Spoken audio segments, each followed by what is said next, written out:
여러분 안녕하십니까? 코로나19 통합 뉴스룸 5시 뉴스입니다. 4월 7일 서울시장 보궐선거가 여야 양자 구도로 치러지게 됐습니다. 국민의힘 오세훈 후보가 서울시장 후보 단일화 조사에서 국민의당 안철수 후보에게 승리했습니다. 오 후보는 단일화로 정권 교체의 길을 열겠다고 밝혔고, 민주당 박영선 후보는 미래의 시장과 낡고 실패한 시장의 대결 구도가 형성됐다고 말했습니다. 개현우 기자입니다. 국민의힘 오세훈 후보가 국민의당 안철수 후보를 꺾었습니다.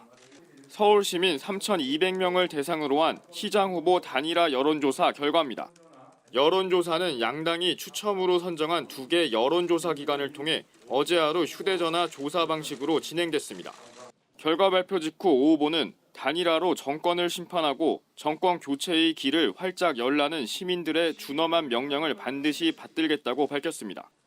위대한 서울 시민의 선택의 날입니다. 여러분의 위대한 선택이 후회가 되지 않도록 제 모든 것을 바쳐서 승리를 가져오겠습니다. 안 후보는 여론조사 결과를 서울 시민의 선택으로 인정하고 그대로 받아들인다며 야권의 승리를 위해 열심히 돕겠다고 입장을 냈습니다. 더불어민주당 박영선 후보는 단일화 소식이 전해진 직후 기자들과 만난 자리에서 박영선 대 오세훈 구도를 미래와 과거로 규정했습니다. 이제 구도는 확실해졌습니다. 서울의 미래 박영선 시장이냐 아니면 낡고 실패한 시장이냐의 구도다 이렇게 생각이 됩니다. 민주당 선대위는 야권 단일화 과정의 정책 노선에 대한 진지한 논의는 있었냐며 끼리끼리 단일화 쇼에 불과했다고 평가절하했습니다. 민주당은 오 후보의 부인과 처가의 내곡동 땅 보상 의혹 공세에 집중하고 있습니다. 김태년 대표 직무대행은 오 후보가 책임 회피와 말바꾸기로 일관하고 있다고 비판했습니다. 박영선 후보는 열린민주당 최강욱 대표를 만난 자리에선 양당의 뿌리는 하나라며 여권의 단합과 결집을 강조했습니다. KBS 뉴스 개헌입니다. LH 사태 관련 특검 도입을 위한 여야의 첫 회동이 열렸습니다. 이 특검의 필요성에는 공감대를 이루었지만 수사 기간과 대상 등을 놓고는 첨예한 입장차를 보였습니다. 보도에 손서영 기자입니다. 더불어민주당과 국민의힘 원내 지도부는 LH 사태 관련 특검 도입을 위한 첫 실무진 회의를 열었습니다.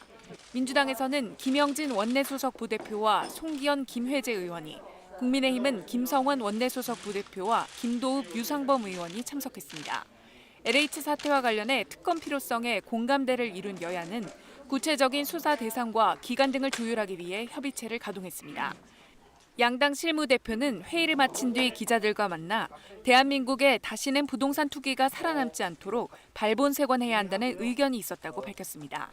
다만 특검 추천 방식과 규모, 기간 등에 대해선 입장 차이를 확인했고 각 당에서 재논의한 뒤 다시 만나기로 했습니다. 국민의힘은 특검 수사 기간을 1년으로 하자고 주장했지만 민주당은 기존 특검법에 준해 최장 90일이 가능하다는 입장입니다. 수사 범위와 관련해 민주당은 2014년 3기 신도시와 관련된 모든 택지 소유주를 중심으로 하자, 국민의힘은 대상을 한정하지 말고 확대하자며 맞섰습니다. 특검 추천 방식은 민주당이 대한변호사협회 추천을 주장했지만 국민의힘은 기존에 해왔던 방식 등을 들어 야당 추천을 주장한 것으로 알려졌습니다. 국정조사, 국회의원 전수조사 방식 등에 대한 논의도 이뤄졌습니다. 국정조사와 관련해선 양당에서 요구서를 제출해 범위 등을 다시 정리하기로 했습니다. 한편 국회의원 전수조사와 관련해 민주당은 특별법에 따라 제3의 기구를 만들어 조사하는 방안을 제안한 것으로 알려졌습니다. KBS 뉴스 손서영입니다. 경찰이 투기 의혹이 제기된 청와대 경호처 직원 등 공무원 24명에 대한 본격적인 수사에 착수했습니다. 이 어머니 명의로 투기를 한 의혹을 받는 경기도 하남시의원의 사무실과 자택에 대해서는 압수수색을 진행했습니다. 김용덕 기자의 보도입니다. 경기 남부경찰청 부동산 투기사범 특별수사대는 오늘 오전 10시부터 하남시의회의 김모 의원 사무실과 김 의원 자택 등을 압수수색하고 있다고 밝혔습니다.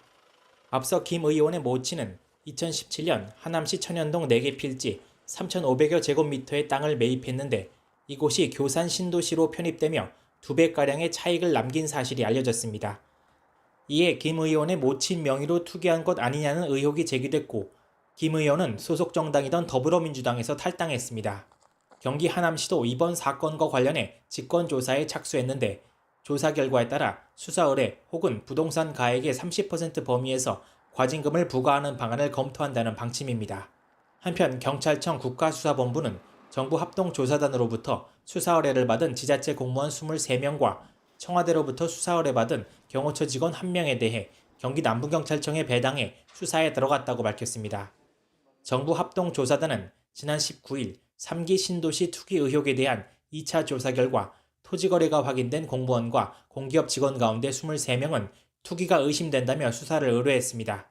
청와대도 같은 날 경호처 과장 1명이 LH에 근무하는 형의 배우자 등 가족과 공동으로 3기 신도시 지역 토지를 매입한 사실이 확인됐다며 대기발령 조치하고 수사를 의뢰했습니다. 이런 가운데 경기 남부청 특별수사대는 LH 직원들의 투기 의혹과 관련해 오늘 오전 복수의 참고인을 불러 조사했습니다. 오늘은 아직 피의자 소환 조사가 이루어지지 않은 가운데 경찰은 복수의 피의자 소환 일정을 조율하고 있다고 밝혔습니다. KBS 뉴스 김영덕입니다. 김학의 전 법무부 차관의 불법 출국 금지 수사를 중단하도록 외압을 행사했다는 의혹을 받는 이성윤 서울중앙지검장이 외압을 행사한 사실이 없다는 내용의 진술서를 지난 19일 추가로 검찰에 제출했다고 밝혔습니다. 이 지검장은 오늘 기자들에게 보낸 입장문에서 지휘 과정에 위법 부당한 점이 없었다는 사실은 당시 반부패 강력부장이 작성한 업무일지에 상세히 기재돼 있다며 업무일지 사본을 수원지검에 제출했다고 덧붙였습니다. 수원지검 수사팀은 이 지검장에게 모두 4차례 소환을 통보했지만 이 지검장은 시일이 촉박하다는 등의 이유를 들어 출석을 거부하고 있습니다.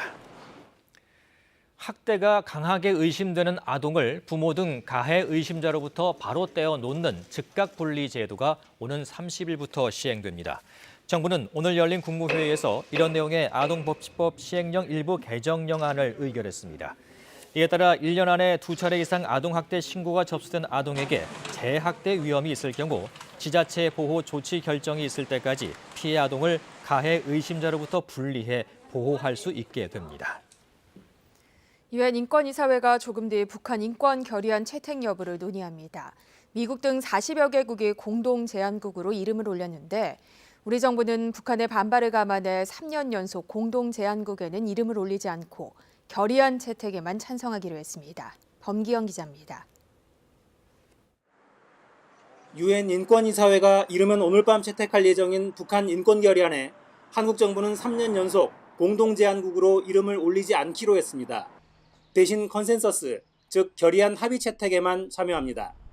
외교부 당국자는 오늘 북한 인권 결의안에 대해 정부의 입장은 기존 입장에서 변함이 없을 것이라며 정부는 예년과 같이 이번 결의안 컨센서스 채택에 동참할 예정이라고 밝혔습니다. 공동 제안국으로 참여하지 않는 이유에 대해서는 여러 가지 상황을 종합적으로 고려해서 입장을 정했다라고만 말했습니다. 결의안을 나서서 추진하지는 않지만 채택 과정에는 동참한다는 점에서 소극적 찬성으로 볼 수 있습니다.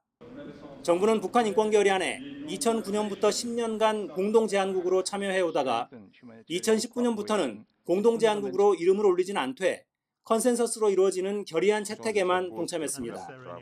외교부는 지난해에도 한반도 정세 등 재반 상황을 종합적으로 고려해 공동 제안국으로 참여하지 않았다라고 밝힌 바 있습니다.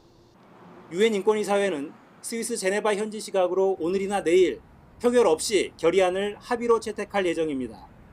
올해 북한 인권 결의안에는 3년 만에 복귀한 미국을 비롯해 43개 나라가 공동 제안국으로 이름을 올렸습니다. KBS 뉴스 범기영입니다. 북한이 서해 북방 한계선 NLL에 인근한 창린도에 개량형 방사포를 배치한 정황이 포착됐다는 언론 보도와 관련해 김준락 합동참모본부 공보실장은 우리 군은 한미 정보당국 간 협조 체제를 유지한 가운데 북한의 군사 동향을 추적 감시하고 있으며 관련 정황을 예의주시하고 있다고 말했습니다. 창린도는 9.19 남북 군사 합의에 따라 해안포 사격이 금지된 해상 적대 행위 금지 구역 내에 있습니다. 북한군의 움직임이 9.19 군사 합의 위반인지 여부에 대해 부승찬 국방부 대변인은 특정 화기 배치만으로 9.19 군사 합의를 위반했다거나 무력화했다고 평가하는 것은 적절치 않아 보인다며 실제로 9.19 군사 합의의 합의 내용에도 포함돼 있지 않다고 말했습니다. 말레이시아에서 미국으로 신병에 넘겨진 북한 사업가에 대한 재판이 시작됐습니다. 북한 정찰 총국과 연계해 금지된 사치품을 북한으로 조달하는 데 관여한 혐의인데 내용에 따라 파장이 클 것이라는 분석이 나오고 있습니다. 류호성 기자입니다. 미국 법무부는 말레이시아로부터 미국으로 넘겨진 북한인 문철명 씨가 워싱턴 DC 법정에 처음 출석했다고 밝혔습니다. 이번 사건은 미국에 인도된 첫 북한 국적자 사건입니다. 문 씨는 150억 원 규모의 자금 세탁에 관여한 혐의를 받고 있습니다. 2013년 4월부터 2018년 11월까지 모두 6차례의 자금 세탁 또는 시도와 연관됐습니다. 이 과정에서 문 씨와 공범들은 북한과 관련이 없는 것처럼 꾸미려고 가명 계좌 등을 사용했습니다. 자금 세탁은 북한에 사치품을 조달하기 위해 이루어졌습니다. 미국은 문 씨가 유엔 제재 대상인 북한의 정찰 총국과 연계된 것으로 파악하고 있습니다. 법무부 관계자는 제재 회피와 다른 국가 안보 위협으로부터 미국인을 보호하기 위해 법을 폭넓게 동원할 것이라고 강조했습니다. 문 씨는 2019년 5월 말레이시아에서 체포돼 구금됐다 최근 미국에 넘겨졌으며 북한은 말레이시아와 외교 관계를 단절했습니다. Of the forcibly delivering the innocent citizen of the DPRK to the United States by having charged him with criminal. 미국 국무부는 이번 재판과 북미 관계에 영향을 묻는 기자들의 질문에 미국은 북한의 비핵화에 전념하고 있다고 밝혔습니다. KBS 뉴스 류소입니다. 김정은 북한 국무위원장과 시진핑 중국 국가주석이 양국 친선 강화를 강조하는 구두 친서를 주고받았다고 북한 매체들이 보도했습니다. 조선중앙통신은 오늘 김 위원장이 시 주석에게 구두 친서를 보내 노동당 8차 대회 정영을 통보하면서 적대 세력들의 도전과 방해 책동에 대처해 두 나라가 단결하고 협력할 것을 강조했다고 전했습니다. 통신은 시 주석도 북중 관계를 공고히 하자는 내용의 구두 친서를 김 위원장에게 보냈다고 전했습니다. 서울행정법원은 오늘 숙문고와 신일고가 자사고 지정 취소 처분을 취소해달라며 서울시 교육감을 상대로 낸 소송에서 원고 승소로 판결했습니다. 전흥배 숙문고 교장은 현장에서 학생들과 교육에 전념해야 할 이 시간에 재판정에 와야 하는 현실이 안타깝다며 승소하고도 마음이 씁쓸하다며 조희연 서울시 교육감에게 항소를 취소해 주길 부탁드린다고 말했습니다. 반면 서울특별시 교육청은 행정처분 과정에서도 아무런 절차적 하자가 없었다며 판결에 대해 깊은 유감의 뜻을 밝혔습니다. 코로나19 신규 확진자는 346명 발생했습니다. 오늘부터 만 65세 이상 요양병원 시설 입소자와 종사자들을 대상으로 코로나19 백신 접종이 시작된 가운데 이 방역당국은 3차 유행이 안정화와 재확산 사이에 갈림길에 놓여 있다며 참여 방역을 호소했습니다. 김종수 기자입니다. 만 65세 이상 요양병원과 요양시설, 입소자와 종사자를 대상으로 한 코로나19 백신 접종이 시작됐습니다.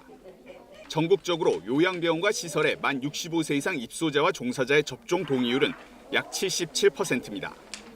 이에 따라 37만 5천여 명의 대상자 가운데 28만 8천여 명이 접종을 받습니다. 앞으로 요양병원은 2주, 요양시설은 6주 안에 1차 접종이 끝납니다. 전국적으로 직장과 목욕탕, 어린이집, 헬스장 등 일상의 공간에서 감염이 확산하고 있습니다. 최근엔 개인 간 접촉으로 인한 감염 사례가 가장 많고 이 중 절반은 가족 간 감염으로 나타났습니다. 부모가 자녀에게 전파하는 경우가 그 반대 경우보다 훨씬 많았습니다. 부모님들은 어린 자녀가 감염되지 않도록 외출 후에 반드시 철저하게 손을 씻어주시기 바랍니다. 또한 가족 내에 유증상자가 발생할 경우 서로를 위해 적극적으로 검사를 받아주시고 앞서 정세균 국무총리는 오늘 중앙재난안전대책본부 회의에서 하루 300~400명대의 확진자 발생이 2달 넘게 이어지고 있다고 우려했습니다. 또 확진자 한 명이 몇 명에게 전파했는지를 뜻하는 감염 재생산 지수는 2주 연속 1을 넘었다고 말했습니다. 정 총리는 지금 3차 유행이 안정화되느냐 아니면 재확산하느냐 갈림길에 있다며 참여 방역에 힘을 모아달라고 국민에 호소했습니다. 오늘 새벽 0시 기준으로 코로나19 신규 확진자는 346명으로 집계됐습니다. 국내 발생 환자는 331명, 해외 유입 사례는 15명입니다. KBS 뉴스 김종수입니다. 청와대는 문재인 대통령이 오늘 오전 아스트라제네카 백신 접종 이후 매뉴얼에 따라 30분 대기한 뒤 바로 청와대로 복귀했으며 참모회의를 주재했다고 밝혔습니다. 강민석 청와대 대변인은 문 대통령은 접종 뒤 오전 9시 40분부터 바로 참모회의를 주재했고 편안한 상태라고 설명했습니다. 앞서 문재인 대통령 부부는 오전 9시 서울 종로구 보건소를 찾아 아스트라제네카 백신을 맞았습니다. 6월 영국에서 열리는 G7 정상회의에 참석하는 서훈 국가안보실장과 유현상 대통령 경호처장 등 필수 수행원 9명도 함께 백신을 접종했습니다. 경기도의 코로나19 신규 확진자는 124명으로 확산세가 줄지 않고 있습니다. 용인의 한 대학교, 성남의 외국인 유학생 모임 등에서 확진자가 잇따르고 있습니다. 김민아 기자입니다. 용인의 한 대학교에서 교직원 등이 잇따라 확진됐습니다. 해당 대학교에서는 지난 18일 교직원 1명이 첫 확진된 뒤 방역당국이 접촉자에 대해 전수검사를 진행했습니다. 어제까지 이와 관련한 경기도 누적 확진자는 10명입니다. 성남의 외국인 모임 관련해서는 2명이 늘어 누적 확진자는 25명이 됐습니다. 확진자는 주로 외국인 유학생으로 이들은 함께 거주하거나 주기적으로 모임을 해온 것으로 알려졌습니다. 이 같은 집단 감염 사례를 포함해 경기도에 오늘 0시 기준 도내 코로나19 신규 확진자는 124명으로 집계됐습니다. 해외 유입 4명을 제외하고는 모두 국내 발생입니다. 소규모 감염으로 분류된 확진자는 72명으로 신규 확진자의 58%를 차지했습니다. 감염 경로가 명확하지 않아 조사 중인 경우는 37명입니다. 한편 확진자가 20명 넘게 나온 양평의 유흥주점 관련해 양평구는 오는 31일까지 지역 내 모든 유흥주점과 노래연습장의 집합을 금지하는 행정명령을 내렸습니다. 또 지역 민속 5일장과 지자체에서 운영하는 골프장도 한시적으로 중단하거나 휴장하기로 했습니다. KBS 뉴스 김민아입니다. 코로나19 확산으로 가동을 중단했던 경남 거제 대우조선해양이 오늘 조업을 재개했습니다. 이 방역당국은 대우조선 전체 직원 2만 3천여 명에 대한 진단 검사 여부를 고심하고 있습니다. 황재락 기자입니다. 코로나19 집단 감염으로 어제 하루 가동을 중단한 경남 거제 대우조선해양이 오늘 오전 8시부터 조업을 재개했습니다. 대우조선에선 어제 가동 중단 이후 작업장 간 이동이 잦은 생산관리나 품질관리 관련 부서 등의 직원 2,400여 명을 검사해 확진자 2명이 추가로 나왔습니다. 이 2명은 기존 확진자가 대거 발생한 대우조선 서문 일대에서 근무하던 협력업체 직원들입니다. 거제와 인접한 통영에선 대우조선 관련 연쇄 감염으로 10대 어린이 1명도 확진됐습니다. 거제에선 최근 일주일 사이 유흥주점과 대형 조선소를 중심으로 확진자가 잇따라 발생하자 추가 확산의 위험성을 판단하기 위해 어제 조선소 가동을 중단했습니다. 전체 직원 2만 3천여 명 가운데 검사를 마친 직원은 1만 1천여 명. 방역당국은 대우조선 전체 직원의 진단검사 여부를 신중하게 고민하고 있습니다. 검사를 하게 된다면 방역 목적이기 때문에 비용은 공적 부담이라고 밝혔습니다. 대우조선 관련돼 가지고 여기 그 대규모 검사에 대한 프로젝트는 진행되고 있습니다. 지금 그 관련 거제시와 그리고 그 경남권역 질병관리청 권역에서 내용을 협의하고 있습니다. 최근 일주일간 거제의 유흥업소와 대형 조선소 연쇄 감염으로 인한 누적 확진자는 147명. 지난해 거제시 전체 확진자 수에 육박할 정도로 지역의 확산세가 이어지고 있습니다. KBS 뉴스 황지락입니다. 국정농단과 국가정보원 특수활동비 수수 사건으로 지난 1월 확정 판결을 받은 박근혜 전 대통령에 대해 검찰이 벌금과 추징금에 대한 강제 집행 절차에 착수했습니다. 서울중앙지검 집행이과는 박 전 대통령이 자진 납부 기간인 지난달 22일까지 벌금 180억 원과 추징금 35억 원을 내지 않자 지난 16일까지 금융자산 2건에 대해 추심을 완료해 추징금 중 26억여 원을 집행했다고 밝혔습니다. 또 추징 보전된 박 전 대통령의 내곡동 자택은 압류를 한 뒤 자산관리공사에 공매 대행을 의뢰했다고 설명했습니다. 충남 태안 신진항에 정박해 있던 어선에서 불이 나 선박 17척이 불에 타고 선원 2명이 구조됐습니다. 충북에서도 알루미늄 캔 공장과 자동차 부품 공장에서 잇따라 화재가 발생했습니다. 유진환 기자입니다. 항구에 정박한 어선들이 거대한 화염에 휩싸였습니다. 소방정과 소방차들이 동시에 진화에 나섰지만 불길은 거세게 번집니다. 다급히 바다로 뛰어든 선원 2명. 소방 구조대원들이 맨몸으로 뛰어들어 구조합니다. 어선에 불이 난 것은 오늘 새벽 3시 30분쯤. 선박들이 가연성 재질인데다 초속 10m 안팎의 강풍까지 불어 소방대와 해경이 3시간여 만에 겨우 큰 불길을 잡았습니다. 배가 FRP나 어떤 인화물질의 어떤 성질을 가지고 있기 때문에 끄는데 상당한 어려움이 있었습니다. 하지만 오전 10시 30분쯤 불에 탄 어선들의 불꽃이 날리면서 170m가량 떨어진 인근 마도 방파제에 정박한 어선들로 불이 옮겨 붙었습니다. 오늘 화재로 불에 탄 선박은 모두 17척. 피하게 조치를 해줬어야 되는데 하나도 그게 안 돼 있고 거기 불이 붙은 배가 계속 바람에 밀려서 옆에 배들 다 전도시켰어요. 또 오늘 새벽 0시 10분쯤 중부 음성의 알루미늄 갱 공장에서 불이 나 공장 전체 6개 동 가운데 3만 3천여 제곱미터가 불에 탔고 6시 50분쯤엔 인근 자동차 부품 공장에서도 불이 나 공장 4만 3천여 제곱미터가 불에 타는 피해가 났습니다. KBS 뉴스 유진환입니다. SNS를 통해 공동구매로 육아용품 등을 값싸게 구매하려던 사람들이 거래 사기 피해를 당했습니다. 피해자만 800명에 달하고 피해 금액은 수백억 원대로 추정됩니다. 안상혁 기자입니다. 지난해 8월 A씨는 모 SNS 플랫폼의 공동구매로 육아용품 등을 100만 원어치 샀습니다. 시중가보다 30%나 저렴해 나중에는 2,500여만 원어치를 더 주문했습니다. 하지만 물건은 오지 않았고 공동구매라 배송이 느리다는 답변만 반복됐습니다. 거래 사기였습니다. 조금씩 모은 돈으로 아껴보겠다고 이렇게 저렴하게 샀는데 하루아침에 저 입장에서 너무 충격인 거죠. 뒤통수를 맞은 거고. 공동구매 사기 일당은 소비자가 최소 구매 금액을 채우면 똑같은 제품을 더 싸게 내놓는 수법으로 소비자들의 관심을 끌었습니다. 이렇게 당한 피해자는 800여 명, 자체 집계한 피해액도 수백억 원대로 추정됩니다. 경찰은 현재 판매자 등을 붙잡아 사기 혐의로 조사하고 있지만 돈을 되찾을 가능성은 낮습니다. 실제 SNS 플랫폼 거래 관련 소비자 상담 건수는 4천여 건 가운데 물건을 받지 못한 유형은 절반 이상입니다. 그렇지만 사기 피해자들에 대한 제도적인 보호는 없습니다. 전자상거래법상 SNS 플랫폼 운영 사업자가 입점 판매자에게 직접적인 제재는 어렵습니다. 입점 판매자가 위반했을 경우에만 후속적인 조치가 가능합니다.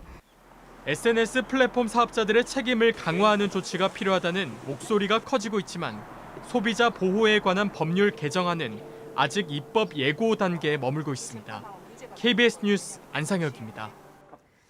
램지어 교수가 속한 하버드대 일본학 연구소가 램지어 교수의 위안부 왜곡 논문과 관련해 심각한 학문적 우려를 제기했습니다. 해당 논문의 실증적 근거 부족을 지적하며 학술지 편집자들에게 학계의 우려 사항을 충분히 다루라고 촉구했습니다. 유광석 기자입니다. 램지어 교수의 최근 출판물은 하버드대 일본학 연구자들 사이에서 학문의 실증적 근거와 관련해 심각한 우려를 불러일으켰다. 하버드대 라이샤워 일본학 연구소가 홈페이지를 통해 밝힌 내용입니다. 램지어 교수의 위안부 왜곡 논문과 관련해 공식 입장을 밝힌 하버드대 기관은 지난달 한국학 연구소에 이어 두 번째로 램지어 교수도 이 일본학 연구소에 소속돼 있습니다. 라이샤워 연구소는 성명에서 우리는 진실의 추구와 최고 수준의 학문적 완결성을 존중한다고 강조했습니다. 연구소는 앞서 램지어 논문의 문제점을 지적한 하버드대 교수 2명의 학술 성명과 세계 역사학자 5명의 반박문, 하버드대 석지영 교수의 뉴요커 기고문 등도 함께 소개했습니다. 연구소는 이어 학술지 편집자들에게 미국과 외국 학자들이 제기한 우려사항을 충분히 다룰 것도 촉구했습니다. 라이샤워 연구소는 또 어떤 형태의 증오 발언과 협박도 명백히 규탄한다고 강조했습니다. 연구소의 메리 브린턴 소장은 하버드대 전체 일본 학자들이 증오 메일을 받는 등 타깃이 되고 있다고 밝혔습니다. 특히 램지어 교수 논문의 문제점을 앞장서서 비판한 알렉시스 더든 코네티컷대 교수 등은 일본 우익의 집중적인 협박을 받았고 이와 관련해 현재 경찰 수사가 진행되고 있습니다. KBS 뉴스 유광석입니다. 이어서 오늘의 주식 시황을 KB증권에서 전해드립니다. KB증권입니다. 미국 증시 훈풍의 오름세로 출발했던 코스피 지수가 상승분을 모두 반납하고 3,000선까지 밀려났습니다. 코스닥 역시 외국인과 기관의 동반 매도에 1% 가까이 하락했습니다. 오늘 코스피는 30.72포인트 하락한 3,004.74에 코스닥은 9.07포인트 내린 946.31에 마감됐습니다. 전일 미국 증시는 국채금리가 하락한 가운데 주춤했던 기술주에 대한 매수세가 다시 몰리면서 일제히 오름세로 장을 마쳤습니다. 반면 코스피는 기관과 외국인의 동반 팔자세가 유입되며 1%가량 하락했습니다. 전일 13% 넘게 급락했던 SK바이오사이언스가 오늘도 약세를 이어갔고 한국전력은 전기요금 인상 유보 소식에 연이틀 저조한 흐름을 나타냈습니다. 반면 넷마블은 1분기 실적 기대감에 상승 마감했고 포스코는 올해 영업이익 추정치가 상향 조정되며 강세를 보였습니다. 또 국적선사 HMM은 물류 대란 속에 컨테이너선 8척을 조기 투입한다고 밝히면서 7% 넘게 급등했습니다. 오늘 원달러 환율은 1원 30전 오른 1,129원 70전에 거래를 마쳤습니다. 지금까지 KB증권이었습니다. 오늘 따뜻한 남서풍이 불면서 전국적으로 기온이 높게 올랐습니다.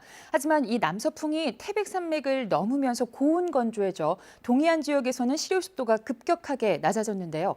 지금 보시는 화면은 조금 전 3시 52분 강원도 홍천 화촌면에서 발생한 산불 상황입니다. 동해안 지역은 날이 건조한 데다가 당시에 바람이 순간 초속 10m 안팎으로 강하게 불고 있어서 작은 불씨도 크게 번진 모습을 확인할 수 있습니다. 아직까지 이곳에서는 진화 작업이 한창입니다. 영동 지역에는 건조특보, 강풍특보가 발효 중인 가운데 내일 아침까지 바람이 매우 강하게 불겠습니다. 계속해서 산불 예방에 주의를 기울이셔야겠습니다. 이 바람을 타고 황사가 유입됐습니다. 동쪽 지역, 포항, 안동, 강릉, 대구 등지로 현재 황사가 관측되고 있고요. 지금 경북에서는 미세먼지 농도 매우 나쁨 단계, 그 밖의 지역에서도 농도가 매우 짙게 나타나고 있는데요. 바람 때문에 미세먼지가 밤사이 흩어지면서 내일은 보통 단계를 회복할 것으로 보입니다.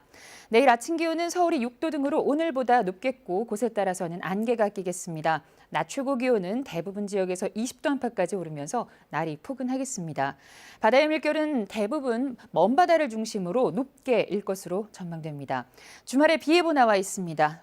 토요일에 전국적으로 비가 내릴 것으로 보입니다. 날씨였습니다. 코로나19 통합 뉴스룸은 7시 뉴스에서 이어집니다. 시청해주신 여러분 고맙습니다.